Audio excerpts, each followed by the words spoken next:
going on, Jerome homies? So, yes, the quarterback position is of paramount importance for a lot of teams this year, not just the Minnesota Vikings. And fortunately, this could be one of the deepest quarterback classes in NFL history.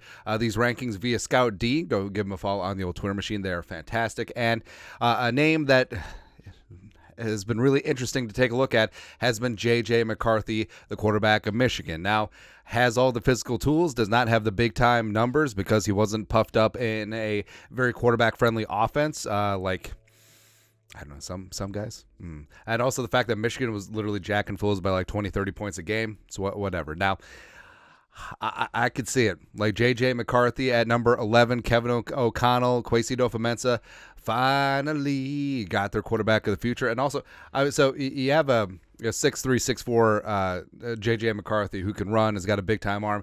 Is that basically Kevin O'Connell coming out of San Diego State? 2008 third-round pick? It's kind of crazy, man. It's kind of crazy. But, of course, this is BS and speculation season. And like we say, take everything with a grain of salt, but also I love BS and speculation season. I mean, come on, man. So our guy Paul Allen, PA on the mic, voice of the Vikings, as well as 9 to noon on K-Fan, pictured next to our neighbor, Pete Bursich. What up, Pete? Where's my leaf blower? Anyways, so PA also pictured here with Mike Florio. That's not a thermos. He has some juicy tidbits about stupid-ass Sean Payton. That's right. Pictured here. Taken from a documentary, shot in real time. So apparently the scuttlebutt is about Sean Payton's interest in the Michigan Talisman. So diving on in. This is compiled by our guy, Purple Persuasion. In Denver the past few days, PA on the mic has had some insight on the Broncos and their love for quarterback JJ McCarthy. Do you think the vibe, blah, blah, blah, blah, blah. Quote, this is from Paul Allen on 9 to noon. There is just a little bit of steam that is beginning to emerge locally that Sean Payton loves JJ McCarthy. It's very good, not gonna lie. Payton, he covets the next Drew Brees. First off, if you're gonna comp JJ McCarthy in quarterback, like Drew Brees might be the last guy. I feel like JJ McCarthy comped to Drew Brees or Seneca Wallace. Like that would be the nut low. So just keep that in mind, when you're thinking 11, and if you're thinking JJ McCarthy at 11, just know behind you have the desperate Payton. Well, he's always desperate, who basically will beg, borrow, and steal to get exactly what he wants from this draft from a quarterback standpoint. A pretty reliable individual informed me over the weekend that Payton is quite enamored with JJ McCarthy. So everything's a game of telephone, right? And Paul Allen, I love him. He's fantastic as a radio voice. He's not the CIA. He's not Woodward and Bernstein. So basically, he heard from a guy who probably heard from a guy. And again, this is what happens. So it turns into a game of telephone as well as, all right, so say someone in the Denver market, just for ease here, and just say that someone close to Sean Payton leaked to someone in the media who told Paul Allen. Now, would that person close to Sean Payton have a vested interest in that information getting out there? It's possible. It's quite possible. Or J.J. McCarthy's agent trying to stir things up a little bit, trying to create a little bit of a market or enhance a market that's already there. It's possible. Again, it's fun going down the rabbit hole and reverse engineering where some of these leaks come from.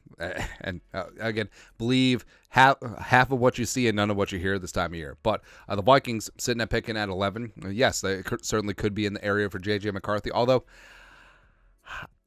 I would actually wager a decent amount that JJ McCarthy doesn't get outside the top 10. I know that the draft community poo-poos on McCarthy because of his black and white stats, but in terms of betting on the come, in terms of a 21-year-old dude, in terms of a guy who's got a big-time arm and mobility and accuracy, I mean, teams are going to be down to clown with that. Absolutely will. And the Broncos are situated number 12. The Raiders at 13 for what it's worth, as seen as potential teams that could leapfrog the Vikings and get up into that, get ahead of the Vikings and take J.J. McCarthy. Now, I think the key spots to look at were I still think that it's win, play, show. Caleb Williams, Drake May, Jaden Daniels in some form or another. I think they go 1, 2, 3. So basically, you're looking at picks 4 through 10. Arizona, not looking for a quarterback. Also, I don't think that they would be interested in trading down because if quarterback goes 1, 2, 3, they got their choice of Malik Neighbors or Marvin Harrison Jr. So that's a good spot to be. Chargers obviously don't need a quarterback, but could also be in the market for either with the top two receivers or their choice of one of the top tackles. Lots of ways they can go there. 6 is interesting. So the Giants could potentially trade down to 12 or 13. Well, we'll just stick with Denver. So trade down from 6 to 12. Rome Odunze may still be there, or another wide receiver that they may covet. Maybe Brian Thomas Jr. They like a lot better than what some of the draft pundits see. Tennessee would be interesting as well, but also they could be in the tackle market. Falcons are interesting because Falcons could just take McCarthy at number 8, as evidenced by Daniel Jeremiah's mock draft 2.0, where JJ was dynamite down in Hotlanta. So I think that just to be safe, well, first off, I don't think that there's going to be any leapfrogging before we're on the clock on that Thursday night in April. But I think that just to be safe, I would look at the Giants and Tennessee as that sweet spot for a team to potentially move up for JJ McCarthy, because I think that moving up from 12 to 6 or 7, it's not going to cost you 3 first rounders. It's probably going to cost you a future first rounder and some change as well as number 12. But that is a small price to pay if you're completely convinced that JJ McCarthy is the guy, and you get ahead of teams that could take him, like Atlanta at 8 or the Vikings at 11. Better safe than sorry, because it's not only the teams that you're leapfrogging, it's protecting yourself from being leapfrogged in the first place. So that's where it's interesting. Of course, Sean Payton pictured here with his best friend Greg Williams. Greg Williams, I mean, look at those pants, looking like a zoot suit. But yeah, the Broncos seem like they're done with Russell Wilson, even though they owe him significant guarantees from maybe the worst contract in NFL history. It's really ridiculous. Plus all of the draft picks that they had to give up to secure Russell Wilson in the first place.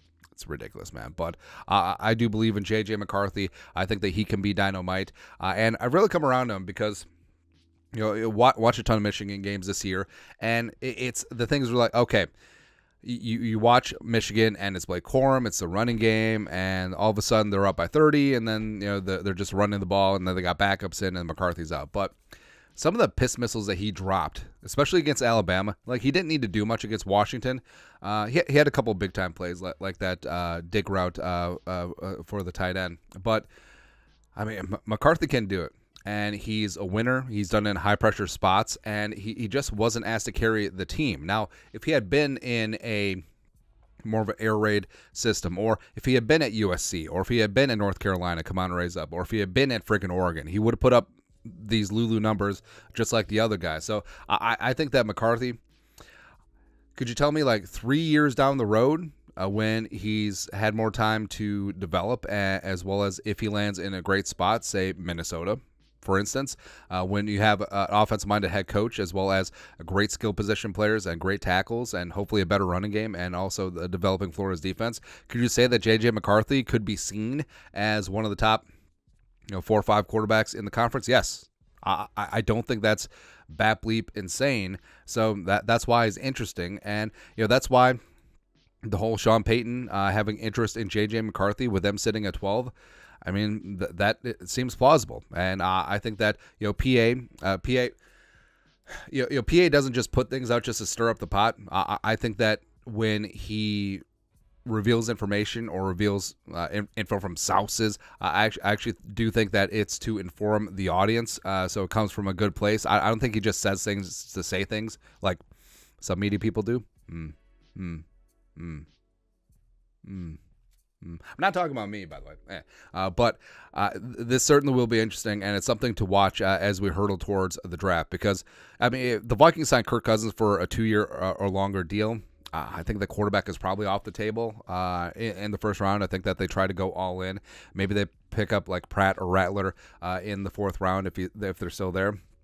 But if Kirk leaves, absent a trade up into the stratosphere, I'd be all in on JJ McCarthy. So hopefully it's more of this as opposed to this. And I just don't want stupid ass Sean Payton to get his way. Like, hey, how about you end up with Spencer Rattler? And then he does Spencer Rattler things, and then everything just dissolves. Just go from there, man. Anyways, your thoughts are thoughts. Our guy Paul Allen Pierre on the mic, that's not a thermos, says that Sean Payton loves him some JJ McCarthy. Let us know your thoughts and our thoughts on his thoughts in the comment section below. You guys know what to do. Skol, production value.